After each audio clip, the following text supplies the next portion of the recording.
Welcome to the Life of a Showgirl. I'm Charlie. And I'm Cory. And this week we are discussing the latest album from Taylor Swift, The Life of a Showgirl. I know everybody else on the internet has put their 2 cents in on it, but we're going to as well. So, why not?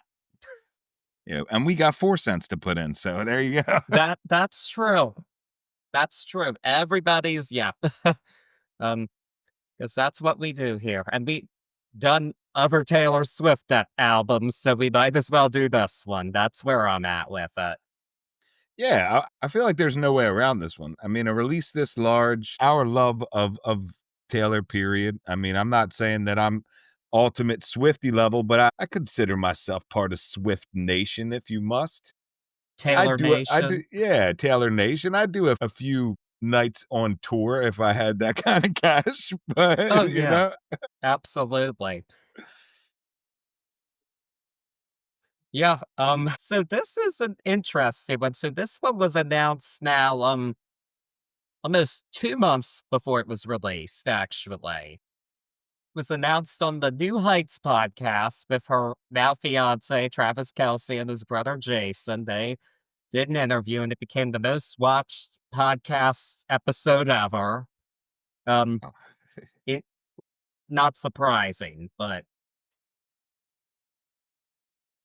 Not surprising at all. I was reading, I feel like I shouldn't say so many, but a couple of sources really tried to leak that this album was coming out before that, and they promptly got taken down very quickly from what I was reading.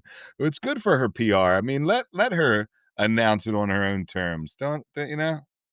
I'm going to be very honest. I didn't love that she announced it on the podcast. Why so? Devil's advocate. We've never talked about this. I just felt something about it just rang false to me. I would rather the art stand on its own outside of the NFL and Travis Kelce, because I'm not gonna lie, I do think they're overexposed in the media, and I wished would have been separated a bit. Okay. I'm going to pin this one because I want to go back to it at the end of this listen and talk about it. Because the Kelce boys aren't always talking about the NFL. I mean, don't get me wrong. Both of them are quality NFL players. You know, that's their life, and that's what they know. But I mean, there's other things that they get on about. I'm trying to dance around my feelings throughout this, and I'll just at this point say, like, I think it's cute, for lack of better words. I enjoyed it as I don't know, maybe as an old man looking at young love. I don't know. I thought it was pretty. I think it's genuine, so I thought that was cool. I don't doubt that it's genuine, but I mean, I get they were announcing the album to begin with, but I prefer when the interview focuses on the art itself. Yeah, But I hear that you. brings us into the question of commerce and art, I think. Okay, I see where you're going. I'm listening. It's a wild one. Well, I think it is important when it comes to the marketing of the album, but I'm gonna put a pin in that for now. I do want to say what was said about this album that was most revealing during this interview was that Taylor Swift was going to be working again with Max Martin and Shellback, who she very notably worked with on 1989, Reputation, and Red. And this got me very excited because 1989 is my favorite Taylor album, and the production's a huge part of the reason why. So initially I thought, okay, we're going to be getting some real big pop songs, I'm hoping, because the last album did not give us that, the Tortured Poets Department. And she also said, like, it's really only going to be 12 songs, no extra, which I believe is a response to the reception of Tortured Poets, because there were a lot of comments stating that it was just too long.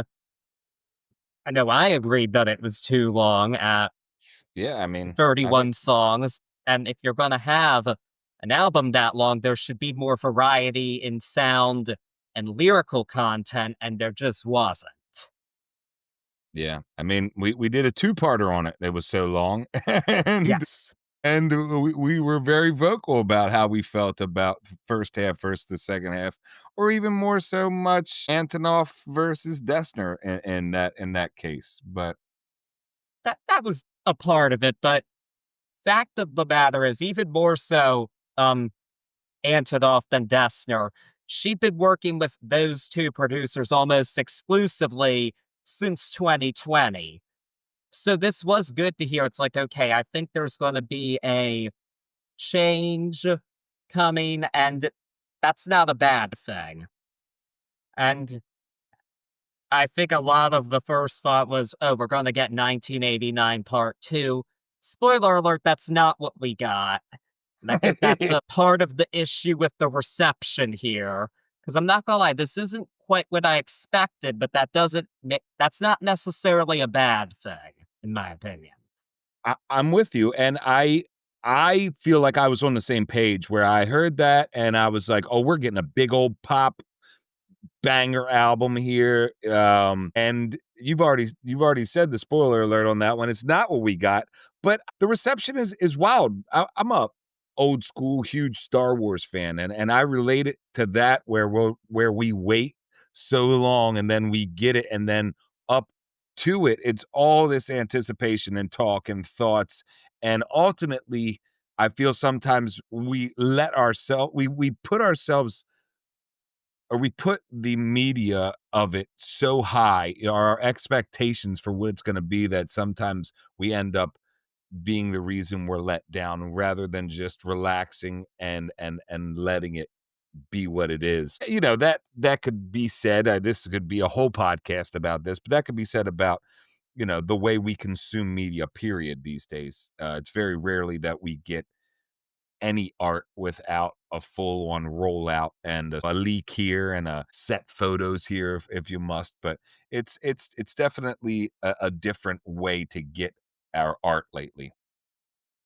Yeah, and another thing to keep in mind is this is Taylor Swift's 12th studio album, and at this point, her biggest competition is herself and her body of work. Because any new release is inevitably going to be compared to that, for better or for worse. And I think that can also get in the way of enjoying the new music for what it is. I think that can get in the way of that. A little anecdote: once I figured out by about halfway that I wasn't getting a pop banger, I rewound it and started listening over to it again because I wanted to do that. I wanted to just relax and let it be. My anticipation was gone. I was pretty sure I was getting what I had gotten the first half throughout the album, and I was cool with that. I wasn't expecting it, so I started over again. First listen. That makes sense. And I do want to say some of what's said on the internet, I don't think it's entirely accurate to the overall reception of the album. I mean, in my personal circle, I've seen people sharing the songs on social media. I did go to the movies for the release party of A Showgirl. I did it in Dolby, of course. I went with my friend Victoria, and it was a lot of fun. The showing was almost sold out, and people were really into it. They were loving the songs and applauding after them. So, just because some folks who don't love it are being very vocal about it, but that doesn't mean that represents everybody. Yeah, agreed. But I think it brings us to the one little thing we talked about or started to talk about pre-podcast, because with Taylor, we try to leave it all for first listen to each other talking about it. But Right. the mix, or not even so much the mix, but the lack of good reviews coming out. I mean, if you look at just the wiki that I usually look at with the average review scores from the larger publications, it would lead you to believe that this was a failure, or at least just a little, or mediocre at best. I mean, Pitchfork gave it a 5.9 out of 10, and the London Standard gave it 1 out of 5 stars. Rolling Stone, not a spoiler alert, or not to spoil, but Rolling Stones and me were right around the same, which usually sometimes lately we haven't been. But it's wild to see how many low scores this album has got. And I think a lot of it comes from what we are talking about, and that's why I think it's important to bring up here, and that's this anticipation. And shame on the critics that are judging off that. So many reviews I read were like, "Well, it's not this, and we've heard this before, and it's not that." And like, what are you talking about? Just let it be. Yes, and I also worry a bit that maybe other things surrounding the album could be influencing the reception, and I do have some thoughts on the marketing of the album, actually, Yeah. because it was presented with this showgirl aesthetic, which I think was partially why people were thinking it's gonna be a big pop album. One person I talked to even said they thought might be a bit jazzier Heard. because of the showgirl aspect, and when this comes out initially, it's like, well, she didn't deliver on the concept. It's like, but in this case, the showgirl is her, and she's writing about her life as a showgirl, which she was on the Eras tour. And that's when she wrote these songs. So it's a loose concept, perhaps, but I don't think that's inaccurate. I wouldn't say she didn't follow through on the concept, even if the songs aren't quite as, I don't know, glitzy as you expected. It is her version of the life of a showgirl, Yeah. and that's what we got. Now, what I will critique her for is the constant variance I found pretty frustrating. Um, I really, because I know we've had the variance with her for a while, but more so than even before, a new variant would be announced one by one.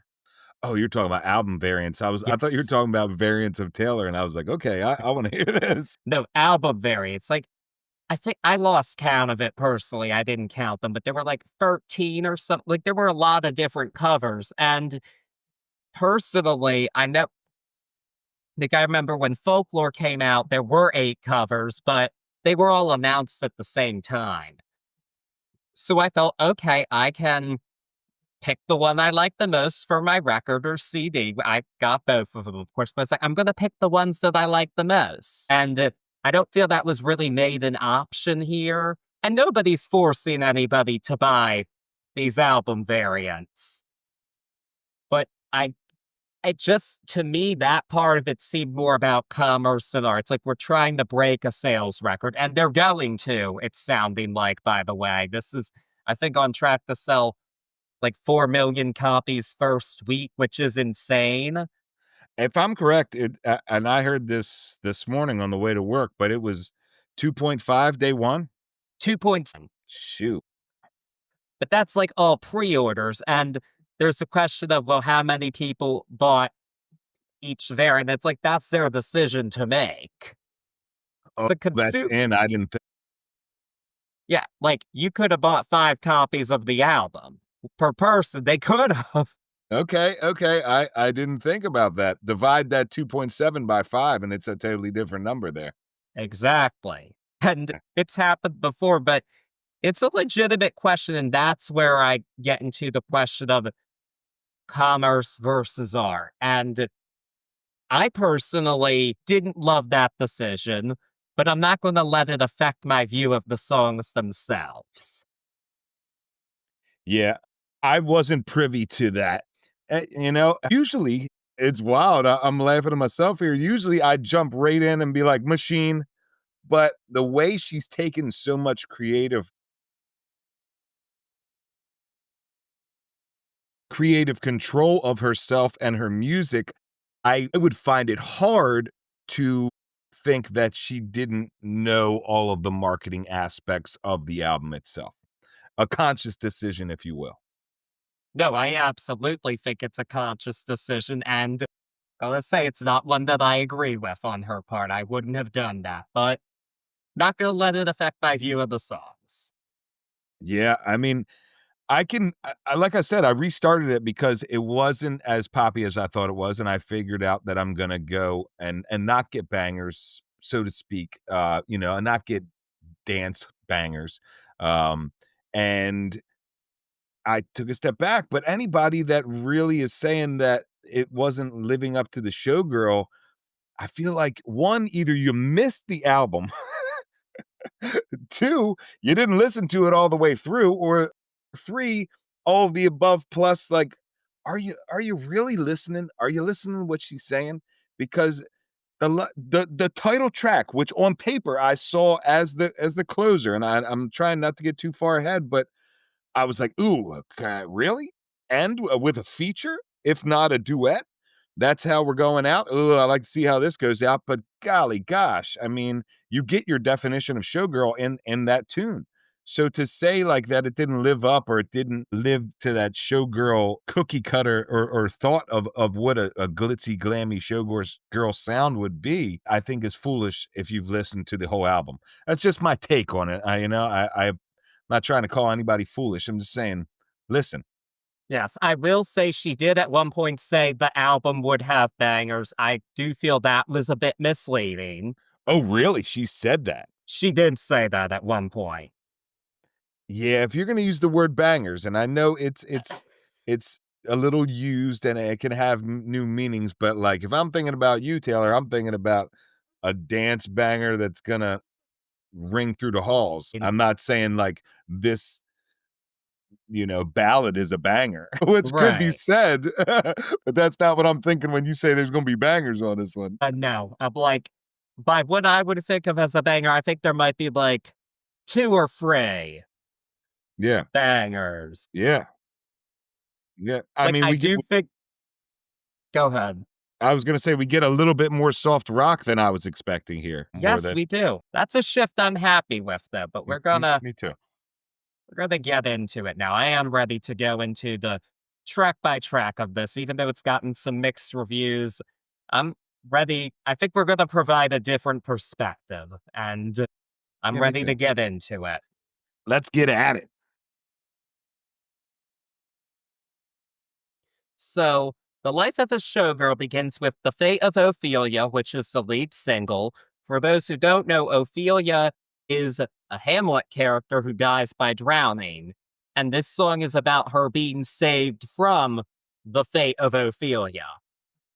And if you get a chance, it is now available on all streaming platforms. You can listen to her intros to each track where she talks a bit about each song. Ooh, I didn't know that.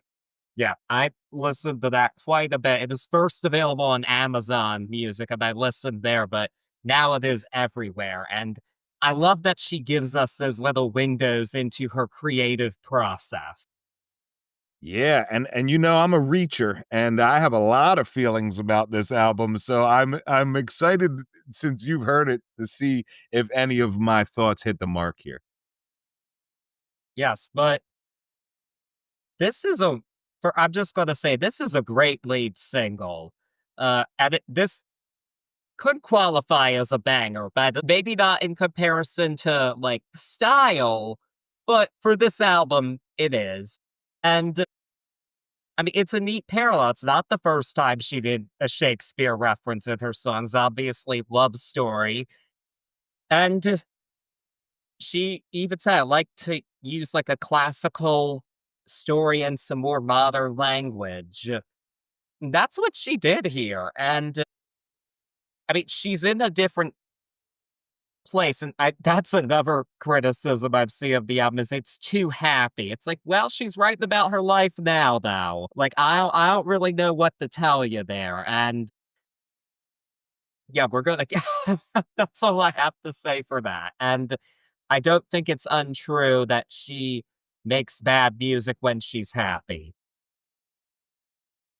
Yeah, I dig this track, man. I dig it. I think it opens the album well. I love the premise of it. You said loose concept earlier, but I'm gonna let the cat out of the bag here. I think it's a pretty tight concept, a pretty strong concept, even if it's not necessarily announced to us. But this is the foreshadowing, or more so, early feelings. Here we go in track one with ultimate drowning feeling, the ultimate fate of Ophelia, and how inside of it, you know, that she feels like she's drowning to be saved. This actually, I am enthralled by the way this track sets up the album. Maybe it's in my reachy way. Maybe it's in my hopeless romantic view of this album, but I love it, man, because you get this multiverse Hamlet in this aspect, if you must, or you know, she ultimately gets saved from this madness and this drowning of the original Ophelia here, and I feel like that's what this whole album is about. You know, not to get too far ahead again, but this is a really great foreshadowing for the stories that we get throughout here, throughout this album. So it does its job musically right out of the gate, but listen after listen after listen, it really strengthens or gets stronger for me as the ultimate opener, as the ultimate story preface here, and I enjoy it. I thoroughly. I can't stop talking about it apparently, but I really do. It's a great way to open this album.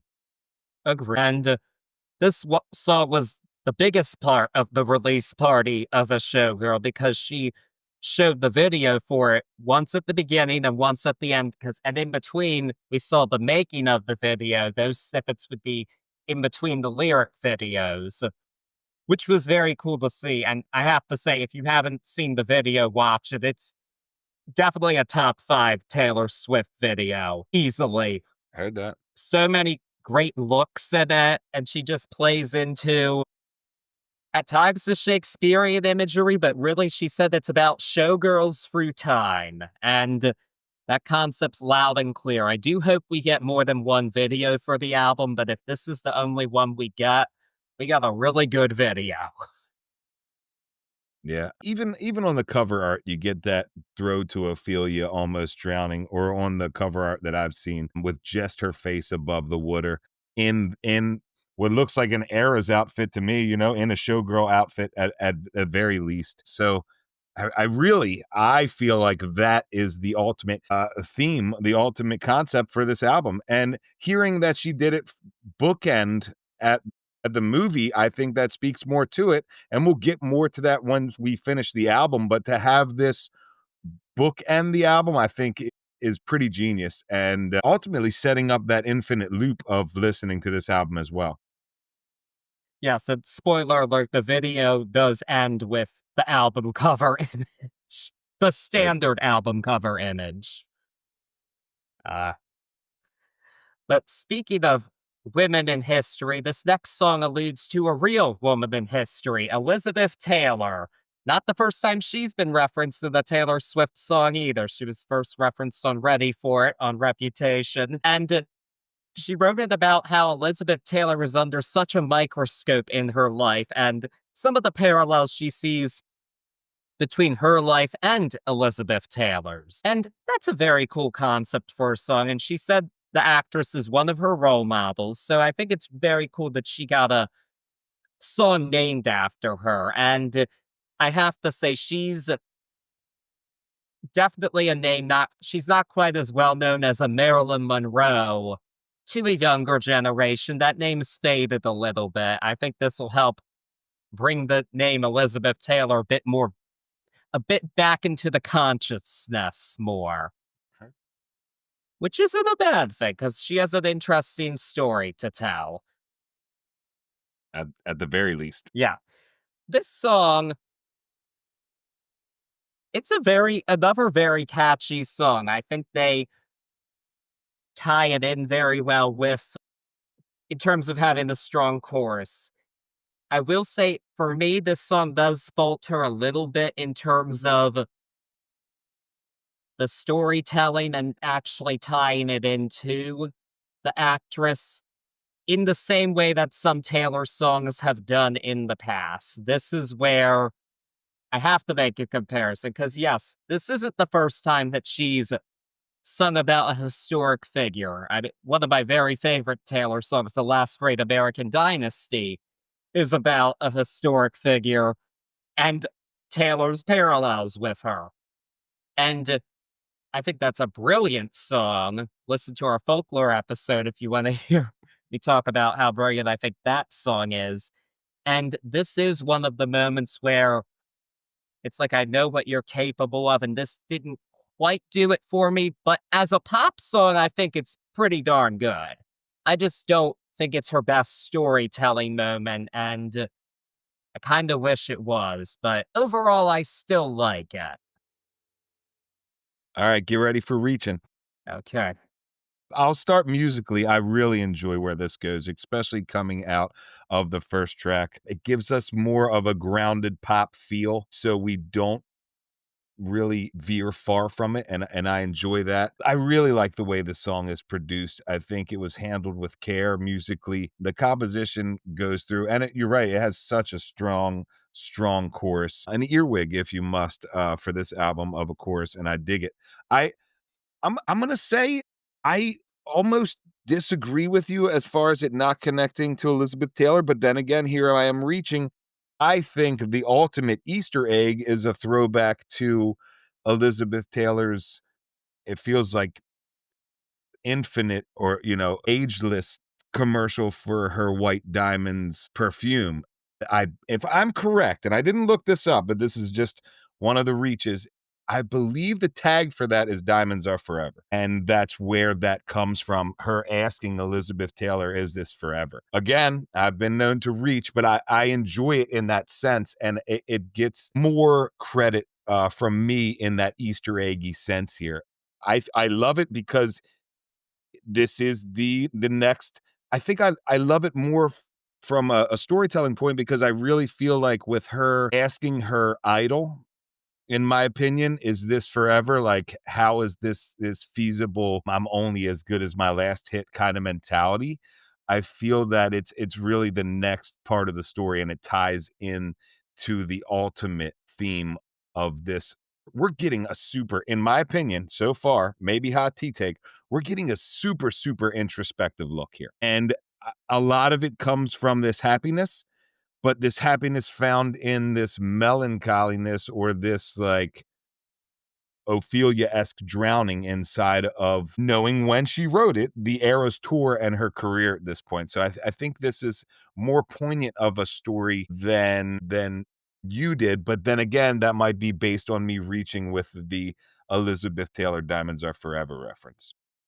I Taylor Swift is the queen of Easter eggs. I wouldn't put it past her to have looked into that, and it is one not everybody listening to this would pick up on.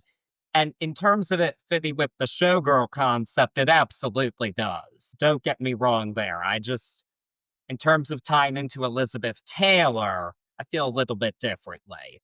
But They're the next song isn't going to tie into any historic figures, fiction or not. This song is Opalite, which Taylor described as being about choosing happiness. She noted that opalite is a man made diamond, so she sees it as a metaphor for making your own happiness. And I thought, well, that's a really creative way to look at it.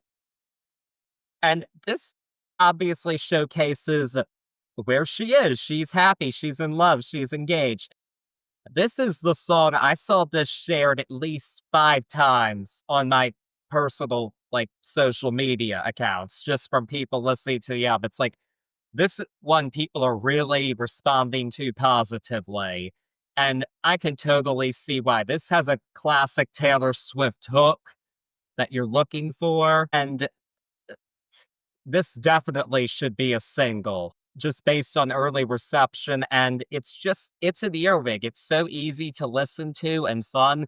But as we know, there's just real craft in it. And I just want to say, I've heard criticism of some of the production on this album, like they didn't bring their best. So, like, this might not be as overt as some of the other songs that Martin and Shellback have done, but it's still brilliant in its own way. Like, these guys are masters at their craft, and a song like this shows why. Yeah, I think the title for me here really paints the picture, and maybe again I might be giving too much credit, but that man-made diamond throughout this, I feel like if it was overproduced, it would lose that effect, because there's so much Taylor in this song, especially the hook, that it fits this story even more so being, I'm not saying it's underproduced, but being base level production. Don't get me wrong, great production, but you know, there's not bells and whistles here. There's almost, it almost seems to me a little bit underproduced, but only because what we're used to hearing with Taylor songs. But I dig that so much with this opalite theme here. Stay with me. We're coming out of Diamonds with Elizabeth Taylor here, and Are They Forever? And then now we're into the man-made version of that, and that's this happiness found inside of this ultimate yearning for something else, the newfound love and the newfound really happiness inside of that love. And again, song 3, pacing wise, it works perfectly, but storytelling wise, I'm still inside of this same story and I dig it. I dig it so much. I want to know what the next chapter is. I love, side note, musically, I love that little 4-part harmony crescendo in here, maybe 5-part. It's beautiful. And it's a great track 3. And we are on par for what I like to think is the ultimate story of this album. Yeah, well, I have to say, track threes on Taylor albums are always good. I can't think of a bad one, actually. Heard that. But I, yeah, I said that to somebody. It's like the track threes are always the best. So they said yes. I thought, thank you. And I'm not completely picking because like half of them were huge hits too. So Yeah. not crazy there. But this next track is Father Figure. Taylor said these lyrics were her favorite on the album, which I could definitely see why. This one notably features a writing credit from the late George Michael, as it's an interpolation of his father figure, which great song. If you want to hear us talk about that, go listen to our episode on Faith. That was one of my favorite episodes we did, actually. But I will say the interpolation kind of ends with the title. It kind of begins and ends there. Sonically, this sounds nothing like that song. And this was one of the surprises of the album for me. I was expecting it to sonically evoke the George Michael song a bit more, and it didn't. But I'm okay with that because I said she's telling her own story here. And I will say, I gasped when I heard her sing Because My Dick Is Bigger. I was like, whoa, Taylor, okay. But she was saying, like, basically, I'm the man here. Like, Yep. this is almost like a sequel to the song The Man from Lover. Right. I was very, yeah, when she said that. And she's saying, like, I protect the family, which really she's referring to her legacy, her body of work. It's been pretty quickly assumed that this is about her former label head, Scott Borchetta, and the fight over the masters. And she recently did get all of her masters back.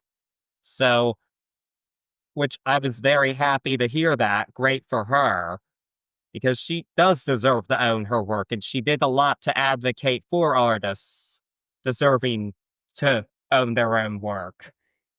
And this is her response to that saga. I see it as, and I think it's a good one. It's another solid song. And I've heard some people say that the line I mentioned was embarrassing. I don't think it is at all. It's her making a point, and she makes it effectively on this song. 100%. 100%. And backed by this beautiful orchestra with a great composition. This song hits, and it hits for all the right reasons for me. A conspiracy inside the conspiracy, maybe this one is my farthest reach, but I think inside of the Eras tour, if I'm trying to put myself into her mindset, I didn't realize that there was anything about um her originals in here. Now I do realize the raw power and the way she is playing almost, and I'm with you, a sequel to the Man here. I love that power, but I also see this as maybe a little anecdotal piece about a certain someone that was opening for her and that we get to ultimately see in a feature. Maybe so a duet, depending on what you call it, but by the end of this album, I wonder if that was if we're getting a little bit of an anecdotal story here, like, look, I'll be your father figure. I'm gonna show you, like, we take care of this shit. I love the line, what is it? I pay the check before it hits the mahogany. Like, I love that. I really enjoy what she did here. And it it makes sense in this story. Again, I'm gonna stop saying it, but it makes sense in this story to me, especially if the second conspiracy with this said opener, this younger opener, new to the business, is the person that she's saying this to, for me. But really, I touched on the orchestra musically. It's there. I'm with you though. Sonically, I was expecting something different. Again, I restarted this album about halfway through because I had to take it for what it was rather than what I thought it was going to be. But I was right with you. I thought we were going to get not a hand in hand. I didn't think we were going to get walked through George Michael's, but I thought we were going to see a little bit more play there. Yeah, me too. Like some of those synth lines from that song, those would have been Yeah, really cool to hear. I would have put money on it. I'm so glad you said that. I would have put money that we were getting synth in that track. And the opposite, full orchestra. We didn't, and but it's okay, folks. Really is. And now we are at track 5, which is usually the centerpiece of a Taylor Swift album, that a big emotional song that just tugs at your heartstrings like no other. It's a Taylor tradition now. And to add to it is a song called Eldest Daughter. And partially this is about her family because she is the eldest daughter. She has a younger brother named Austin. But she said it's really about how we portray ourselves and how even if we're not celebrities, we all have a public face and that's what this song is really about. Like everybody's so pump on the internet. And one of the first things noted about this song, this one I couldn't hear. I don't like to make too many notes of this song sounds like this, but in this case, it sounds like her own song, White Horse, all the way from Fearless, which I'm not a princess. This ain't a fairy tale. Now well, in the explicit version, it's I'm not a bad bitch and this isn't savage. The clean version is baddest, and the movies had the clean versions of the songs, which, well, the funniest example of that we're going to mention later, but we're not there yet. But this one, I wouldn't have picked this as the track 5. There's another song here that I think fits that bill better in terms of being an emotionally devastating song. And this one, okay, soapbox here. This is my frustration with people.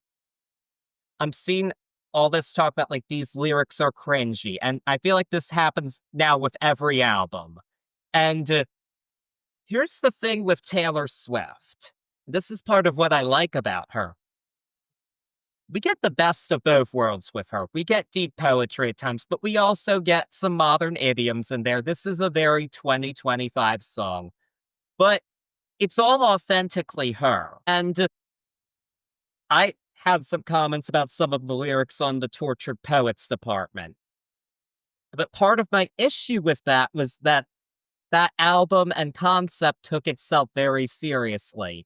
This album doesn't take itself anywhere near as seriously as the Tortured Poets department. So a cringy lyric like the one that I mentioned really doesn't bother me in the context of a poppy album about the life of a showgirl, because it's the life of a showgirl. It's not poetry. That's not what she's trying to portray here.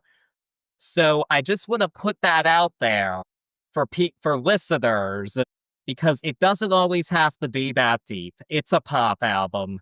Just let some things go. Yeah, overall, I like this song, though. I like the story that it's trying to tell, and it's a very real story. I mean, I think we all have to relate to it, and we see it every day. I think this is a song we can think of any time we go on the internet and remember, like, what people are showing isn't necessarily authentic, but we all have things that we do care about. And that's love, Remember that as we go through this, because I'm going to be a little more brash than Charlie and maybe even curse because this song fucked me up. I love this song. Shame on anyone who's saying this isn't poetry because we're using modern words and phrases. Like, sit back and read this just on paper. It's phenomenal. But to listen to the way she ties this in with a single voice solo piano, we're looking at a perfect representation of a quiet moment with yourself. And it's so perfect here because we go from these insecurities to ultimately, I say perfect for me for this story. I'll get to the musicality of it in a minute, but we go from these insecurities in a quiet conversation with ourselves or herself at this point and end up in such a powerful place of love. And for me, this is where the album really opens up into this next part of the story, and that's the love part of the story, even hand in hand with the next track, which might not be necessarily what most people would think about in a love story or cookie cutter esque, and I'll get to that. I'm getting ahead of myself, but this one really does such a great job. Just singer, songwriter, storyteller. It's phenomenal. Shame on anybody who's saying this is cringe or high. I shouldn't say shame. I don't necessarily agree with the people that are saying these things about this track. It's up there for track. I mean, it's up there for song of the album for me as far as the power behind it. Uh, I say up there, but I really enjoy this one. I really enjoy this one. There's so many little phrases through here that are so powerful and so, even though they seem simplistic, in my opinion, they hit so hard and they're perfectly crafted, like meticulously crafted. I'd be really talking the whole song if I went through all the ones in here, but it's such a powerful piece. I enjoy this one. Man, I don't think I've ever been on the other side of the Swifties on some of these tracks, but it seems that I am. Yeah, I really dig this one. And pacing wise, here we go. We got a nice little bring me down moment, a quiet moment with Taylor before we go into a little bit more. I mean, you got to be a little bit more than single voice and solo piano, but it's a nice little break here before we go back into it, and it's an intro into love for me. Yes, and this one, though, the next song is what I actually think should have been the track 5. This is the devastating song on the album for me. There- This is not at all what I was expecting this song to be. Based on the title, I saw a lot of speculation. This song's probably gonna be about Blake Lively. It's it's not. If it was, I would say shame on you, Taylor. But go on. Well, one of the songs coming up might be, but it's not this one at Heard. all. Not the first time she's pulled a switch on us like that, though I do feel it's intentional. But this song is actually about her back in high school and her looking back, and in this case, about a boy who she went to school with, who she was friends with, who she never really made that move with, never said, I have feelings for you. And it's this fault of I should have kissed you anyway, but like might as well ruin the friendship. And it's a nostalgic song. Like 50 Cent got a shout out in here, which he was ecstatic about. um, because it's going back to her time in high school. That was prom while the 50 Cent song played. Just another great example of her storytelling. But the twist comes when she gives us the line, Abigail called with the bad news. And then she's at this guy's funeral. So she's really thinking about the what ifs. Like, what if I just, like, that's why she's saying, I should have kissed you anyway.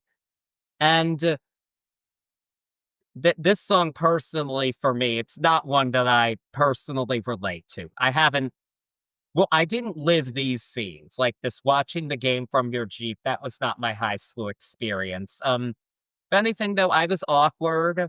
I would say I like still had a really bad underbite. I wasn't confident in myself enough or comfortable enough in my own skin to even date. Like, I didn't date in high school at all. I don't even date that much now. That's just how it's been. And but it does raise those questions. It's like, well, what if you said, forget it and didn't sell yourself short and maybe went up to someone you had feelings for and just said, like, forget it. I want to do this. Like, a part of me wonders, well, what if maybe, I don't know, something could have happened, but I mean, and I don't live with regret, of course, but this song does hit in that way for me. It's just, and that's why for me, this should have been the track 5, because it's easy to have those questions about things that have passed us by. And I think that could be applicable to adult relationships as well, not just teenage ones.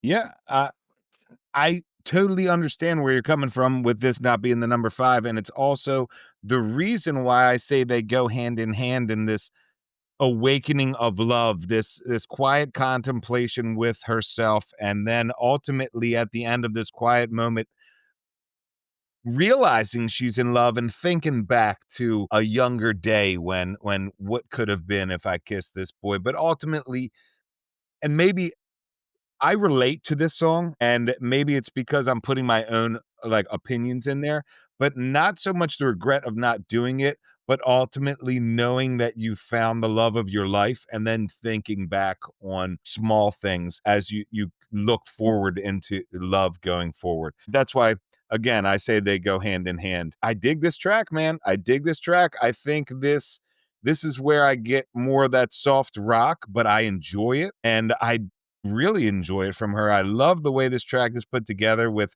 that, like, just simple snare hi-hat ride behind it the whole time. It's really cool. It just put together, crafted very, very well. Man, I feel like I'm repeating myself a bit here because I'm enjoying this so much so far, and I have to say, like, this was the point where I came out of a subconscious listening state and was really like, "Wow, I'm enthralled." Like, I'm 100% in this story right now by the time we get to ruin the friendship. I feel like I know the character.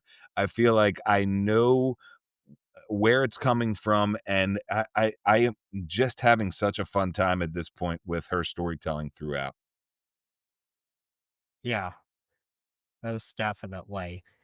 But we're gonna tell a very different story on our track 7, and, spoiler alert, this is one of the 2 most polarizing songs on the album, actually. This one's gotten a lot of commentary. This song is actually romantic. It is not a love song. It's actually about, in Taylor's words, a one-sided rivalry where she's like, this person hates me. Well, I don't hate you. But if you really think about it, it's sort of romantic that you spend so much time thinking about me. And it was pretty quickly assumed that this song is about Charlie XCX.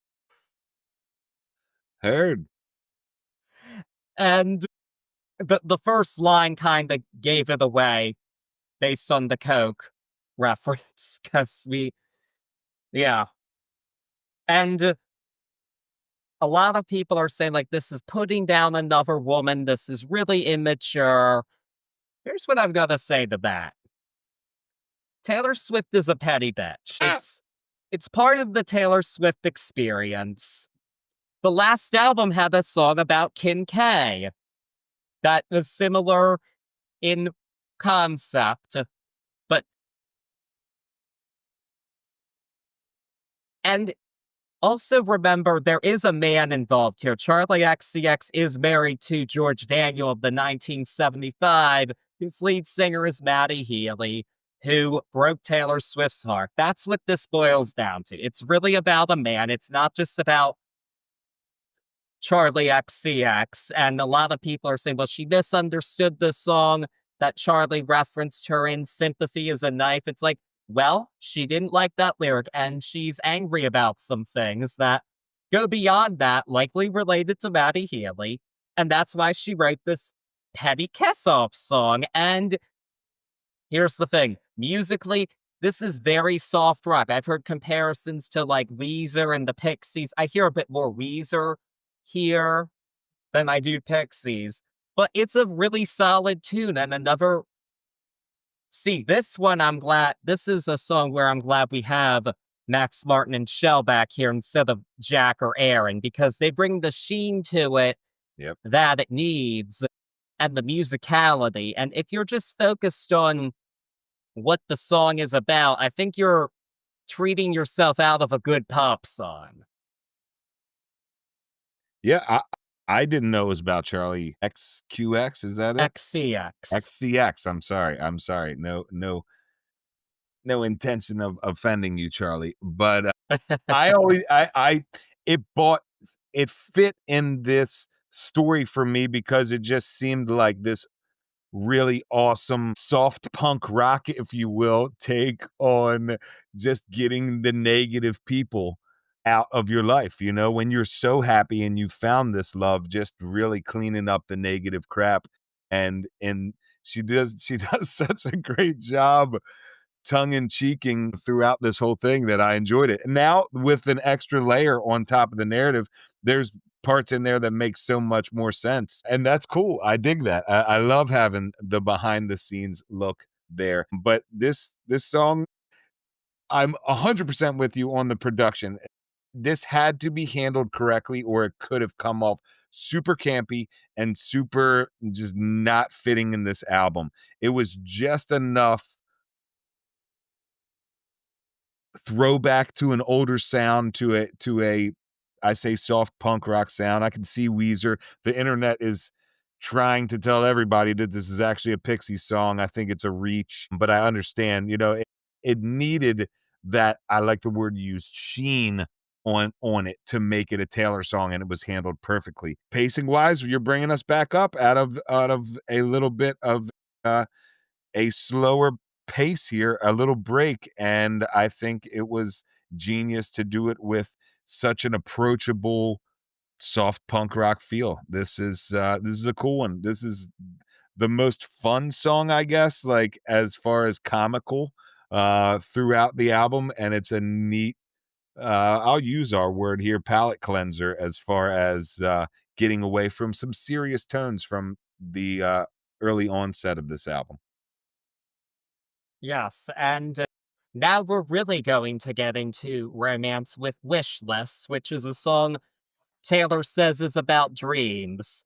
And this one's a really neat story that we've got going on here because it starts off with the showbiz dreams, like they want that Oscar on the bathroom floor, but then she's singing about the dream of the suburban life and all of that. And again, this is a very, I don't know, this is a very neat song to me in terms of that storytelling here. I really, yeah, I wouldn't say this is in my top half of songs on the album, but I think it's a good reflection of where she is in her life right now. Yeah, I have to say it is not in the top half as far as necessarily the musicality of the song. It's cool. It's a cool song. I dig it. But as far as the storytelling goes, this song makes me smile all the time. And each time it's for different reasons, but one of the original times was like in pure happiness for another person, listening to them talk about fantasizing about the small things or the things that come with settling down with the love of your life and doing the suburban run. We talked about how really honest she is and how much of that is her style. This one is right there, and I like it because it's something that I don't think, maybe I'm wrong, but we've never really heard from her before. Like, this is her dreaming of the small life, done with the big stuff as far as like headlining shows, you know, selling out arenas and really fantasizing about just the normal day to day of married life and living with somebody and then enjoying it. I dig it. I dig this one. I storytelling, this is up there and it keeps me in the story. It's one of my least favorite musicality wise throughout. It's not produced incorrectly or anything like that. It just never without the story, the track by itself is just not a grabber to me. And it's not that it falls flat, but the reason it doesn't fall flat is because of the strength of the narrative here for me. Yes, and this is a song I actually saw a really crazy take on. It's not the only song here that's gotten this kind of commentary. There have been some accusations of racism in the What? lyrical content of this album, and one of them was basically her saying, "I want kids that look like you." Jesus Christ. Oh, I mean, come on. I mean, Come I think on. we're She's talking about the love of her life. Like she's looking at someone who she's settling down with inside of engagement and fantasizing about the future. Of course, she wants to fantasize about kids that look like that other person. well, what's being brought up is that, Travis Kelce's that used to only date black women before you. What does that have to do with it, Yeah, though? I'm just very, like, confused on this discourse, and, yeah, I'm just very confused by it. I think we're really reaching here. Like, I've seen takes saying, like, this album shows her as a trad wife or a closet MAGA, and I'm like, "You're really reaching here." And this song is the main one I've seen as evidence of that. I'm like, "No, Taylor Swift, no. No, no, Why? no." Because we're talking about suburbia, and Yeah. that doesn't make sense to me. Come on, guys, girls, everybody out there, come on. Why can't we be happy about a love album instead of trying to nitpick it and be like, "Oh, I think I see a MAGA reference in there," or, "Wow, man, that's wild to me." Shame. I will say shame on this one. Come on, That take learn to is be happy genuinely again. wild to Yeah, me. learn to be happy again. Learn to be happy. It's okay to Yeah, be happy about stuff and not pissed off about everything. yeah. All right, let me get down off my soapbox. Well, no, it's genuinely insane to me, that take. I mean, she's writing about her own experience, and I don't think she'd write a song with the intention of saying something derogatory about any group of people. Yeah. Whew, shame. Yeah. That's all I got. And this isn't a social commentary album. It's a Taylor Swift It's a album. love album inside of one of the biggest tours of all time that is burning her out. And now we've found love, and everybody's gonna say, "Man, that's gotta be racism." Come on, get out of here. Get out. Yeah, it's not the only song that's been said about it, actually, but it's the one I saw the most about. Okay, this is crazy to me, actually. Everybody's punk on the internet, man. Oh yeah, you're telling me. Yes, they are. But a part of that suburbia is referenced in the next song, which is Wood, which Taylor said is about superstitions like knocking on wood. And she mentions, like, you hear a reference to a black cat in there. According to her, her mom didn't get what the song was actually about because of the double entendre. And I said, yeah, your mom was just saying that for your own benefit, if that's true. Yeah, this is the raciest song Taylor Swift has ever done. There's no getting around it. When she said, "His love was the key that opened my eyes," my jaw dropped. I thought, whoa, whoa, whoa, whoa, whoa, whoa. Taylor Swift said that? What? And there are people that found this song and lyrics cringy as well. And listen, here's the thing.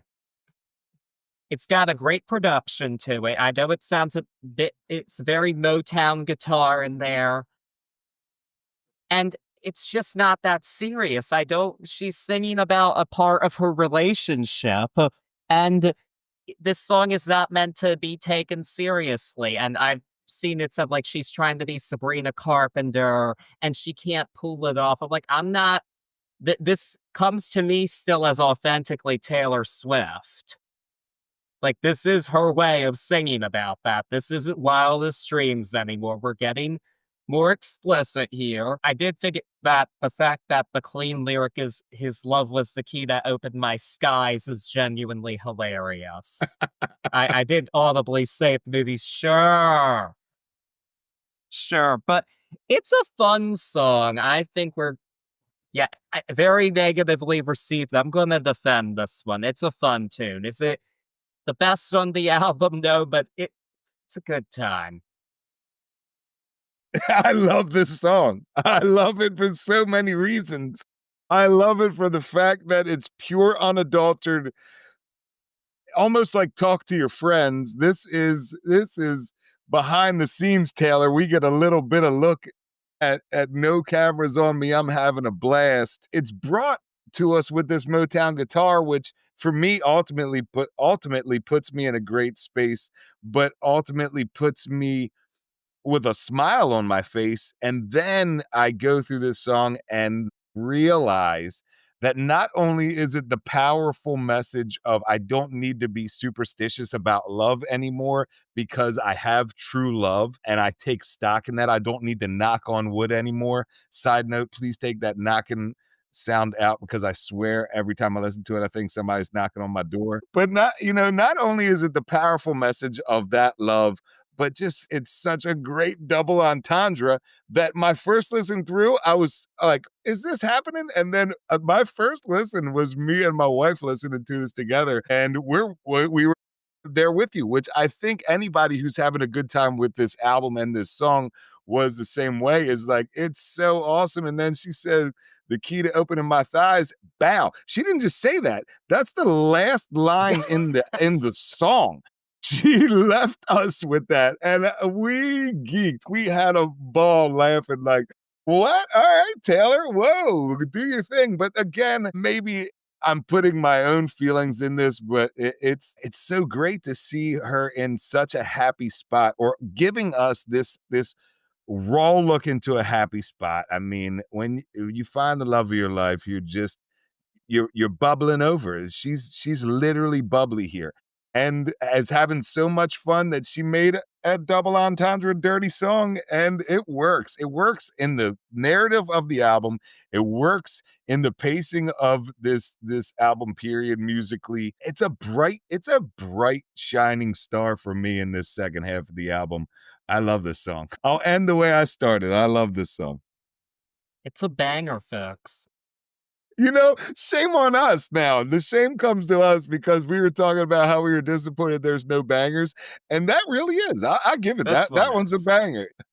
This one is. And next up, we are going to shift gears big time. This one is canceled, which is in all capitals and with an exclamation point at the end. So very intense. Even more intense than Florida, which just gave us the exclamation points, not all caps. Now, this is the song that's probably about Blake Lively, because Taylor is saying that she's had her own brushes with being canceled. And she says, I have a bit more sympathy for somebody who is in that position, and I won't automatically brush you aside. Which leads us to good thing. I like my friends canceled. I like them cloaked in Gucci and in scandal. And this song is very reputation coded for me. That's definitely, it's like an evolution from that album in some ways, like 2025 reputation song. That's what we're going to get. It doesn't have the fire of the songs in this style on Reputation, in my opinion. But that's why I say it's evolved from that.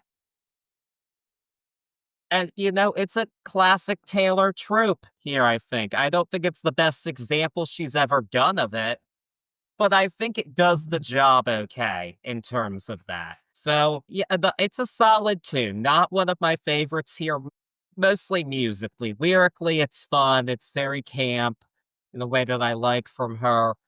Musically, not quite what I would have wanted for this song, but it's not bad. It doesn't make me want to like remove my headphones or anything. So, Yeah, I'm with you. I'm with you. It's a cool song. It's you know what? I'm not gonna say cool. It's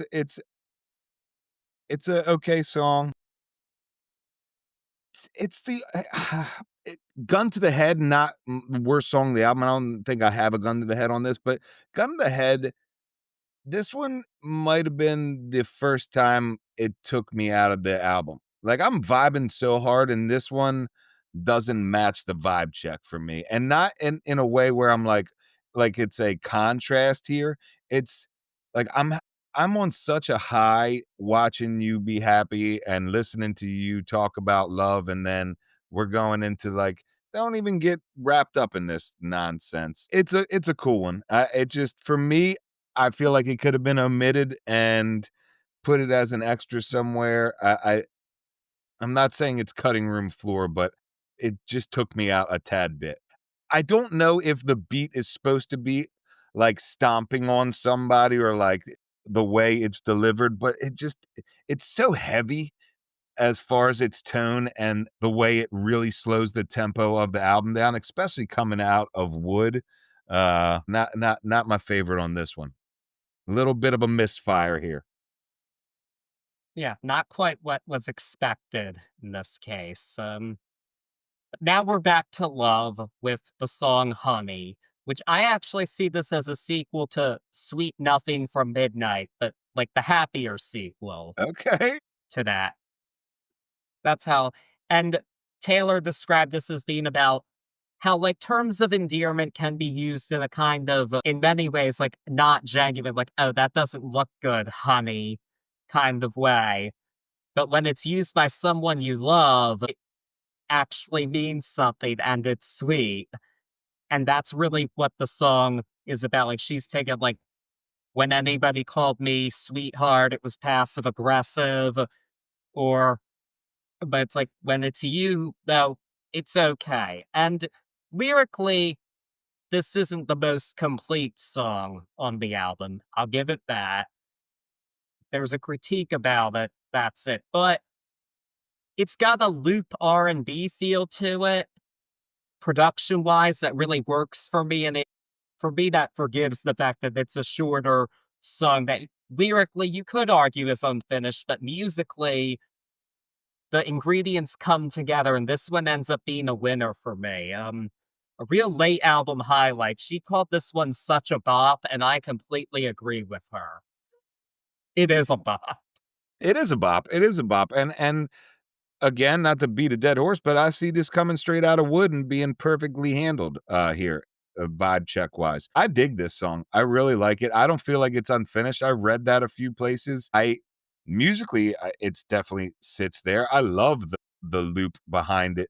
It's a definite bop because of that period. And she does a good job with this, making me interested in why she had a bad connotation with honey, and I can understand it, I can relate to it, and then spins it, "You can call me honey because you're the love of my life."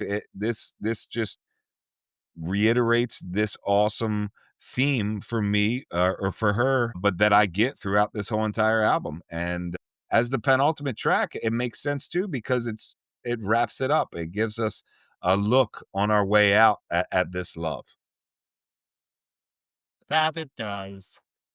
But now we're going to tie all of this in with our reasoning for really being here, which is the title track, title of The Life of a Showgirl. And this features Sabrina Carpenter, who did open for Taylor on the Eras tour and is now one of the hottest pop stars in the game. She has blown up since then. And Taylor described Sabrina as the ultimate showgirl, and that was the reason she asked her to do this song. And she said Sabrina was on tour and she came over to do it on her days off, so that was great. And it's done through the lens of a fictional showgirl named Kitty, which that's very folklore reminiscent in terms of Mm. the fictional characters. And she's mesmerized by Kitty's performance, but Kitty says you don't know the life of a showgirl. Like, this isn't really what you want. And the question is Taylor going to take that advice or is she not going to? But she does know the life of a showgirl. That's how this all ties around. And I have to say, I think this feature was really well done. Sabrina Carpenter does a great job on her verse of the song. It's very Broadway style almost in her delivery, and it works really well. She actually was the perfect choice for this. I wasn't quite sure how this would sound because even though they get compared quite a bit, I think they're quite different in a lot of ways, Taylor and Sabrina. I think Sabrina's going for something very different than Taylor Swift, but this it's a Taylor composition, but the two styles come together here really well, and it features some crowd noise from the Final Eras tour show in Vancouver, which is a great touch, and it's a strong closing track. Yeah, it's again, shame on me or us, but this is a banger in its own right too. I really enjoy this song. I more so enjoy this song as this bow to tie up this beautiful story. And especially with Sabrina on here, I've already voiced the fact that on paper I was like, you're gonna do the title track as the closer here, that this is where we're going. I don't know. Let's see, especially with the feature. But after my conspiracy inside of Father Figure, I really listened to this track as Kitty being Taylor and Sabrina Carpenter being the character here that is looking in and wanting the life of the showgirl, and Kitty slash or AKA Taylor. My take on this is giving her the raw business, letting her know how it is. And I think it works so well, especially at the end of this. I started Ophelia. I'm drowning inside of my career, my fame, my music. I find this love. I start to fantasize about settling down. And then here we go. By the end, we've got this up and comer who's looking to get in the show. And in a wrestling, and if I was talking about wrestling, I feel like Taylor's putting over Sabrina on this, and that means like really making her accessible to be the next star. That's what putting over means in the wrestling world. Maybe it's just my conspiracy hot tea take, and I'm not trying to get any death threats from hardcore Swifties. I'm just hypothetical. Be ready. If I listen to this album correctly and my conspiracies are correct, be ready for Taylor to take a little break and be ready for this to be a passing of the torch moment here where she has said what she's had to say and had a blast and now is going to really concentrate on that fantasy that we saw in Wishlist, on that wish list, period. So I really think that's what this album is, and I've thought about it a lot more than many things these days. I've been enthralled with this album, but I really do. I think this is a passing of the torch. And that's to be determined. Heard. We don't know quite what the future will hold. Um, I certainly don't see Taylor Swift going away forever, retiring at any point, but Heard. there could be a longer hiatus there coming up. And especially after all these years of something coming out every year, which we've been getting, she's given us a lot. And I mean, yeah, it might be the end of an era of sorts. Yeah, she's going into her. I say this in all respect and love. She's going into her housewife era. She's going into, you know what? Before that, she's going into her newlywed era, where hopefully they concentrate on that love, and then ultimately into their house era, where you could see them having kids coming up if that's what they choose to do, and we see a little bit less of the music coming out for a little bit. But I think this is a fitting way to maybe close the door on this era. Yeah, and well, if it is the last album for a while, I bet you people will be like, you know what? Actually, I like this in the absence of new Taylor music. Heard that. Heard I that. think that might be what happens. But now we're at the end of The Life of a Showgirl, the newest from Taylor Swift. Cory, moment of truth, great for the album. Oof, man. Taylor Swift, The Life of a Showgirl. If you've been here the whole podcast, you've heard how enthralled and happy I've been with it. But as a summary here, I really enjoyed this whole, in my opinion, this whole cohesive story. I think it sat perfectly on top of what we weren't expecting, and that was a little bit less super banger pop and more of a soft rock, softer pop take throughout. Really one of the most introspective albums I feel like I've listened to in a while. This is I say the window usually, but this was an open house to Taylor Swift, I feel like, during the Eras Tour and her newfound love and, engagement to Travis Kelce. Maybe now I say maybe a one misfire for me doesn't kill the album, doesn't kill my take on it really. And that's the misfire is just my opinion on that one. I was coming into this written down with a B plus, but the more that we talk and the more that I go through it, I really think she got an A on this one. I enjoy this album thoroughly. Production and musicality was there. It was there enough to let her have fun on top of, but handled so meticulously and with care, in my opinion, that it was polished, just like we come to expect from when they worked with her. Yeah, an A for me. Okay, I am going to go with a B for this one. That could change though for me. That definitely, the more time I spend with it, because there are certain songs that I think they're good, but I don't think they're great. But I don't think there's a complete misfire here either. And I do think it's a very cohesive story. Part of the reason for the B grade is just in the context of Taylor Swift. Would I put this in the top half of her discography? No, Ooh, okay. Okay. I wouldn't. And I'm just thinking in terms of grades I gave. Like I gave Speak Now an A. Okay. Folklore in 1989 were A pluses. I like this a lot better than the Tortured Poets department. Yeah. I will say that.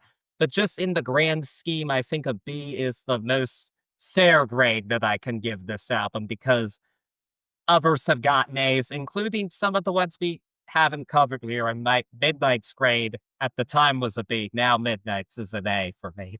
That's changed. And this could change too. Only time will tell. It's still very new. I mean, as we're recording this, this album's been out for less than a week. Yeah. I want to be clear with that. So, but at this moment, just in the grand scheme of it all, I'm going to go with my solid B. And I think I know your favorite track here, but what is it? It was tough on this one. I enjoyed a lot of these tracks, but the one that made me smile ear to ear, the one that I had the most fun with, the one that ultimately made everybody's jaw drop at the end, I go with Wood on this one. Wood is my favorite track on this album. All right, we love to hear it. One of the most negatively reviewed songs is your favorite. I love it. Love it. How about you? I'm going to go with Opalite. Really strong pop song. Heard That ruined the friendship does hit me hard, though. that was up there. That was up there. That was up there. There father figures up there too. I dig that solo sound, man. I dig it. It's I'm sorry, eldest daughter I meant. Eldest daughter was up there. I really did dig that solo I thought that was piano going to be sound. your favorite, eldest It daughter. was up there. It was very close. But there's a lot of the hopeless romantic in me, the lover of love, seeing love and hearing people talk about it that that upped the score too, now that I think about it. But definitely eldest daughter was up there. That's it. All right. All right, so coming out of the life of a showgirl, we're going to talk about somebody who once dated Taylor Swift, but he hasn't put out any new music in a bit, but he did complete a marathon in under 3 hours recently. That was his big headline, but he's been pretty quiet. But it's time to go back to that with Harry Styles, and we're going to do his second album, Fine Line. We already did Harry's House, but that was a while ago, so I'm excited to go back into the styles of Harry. Yeah, I agree. Harry's House was one of my favorite because I wasn't expecting that. So I'm excited about this one. I don't know too much about this album, so this will be a cool one. I think so too. So if you want to be updated on that, please follow us where you're listening to us and on social media. Links are in the description. Leave us a nice rating and review. It encourages us to keep doing this and have a very golden time until we see you next. Peace.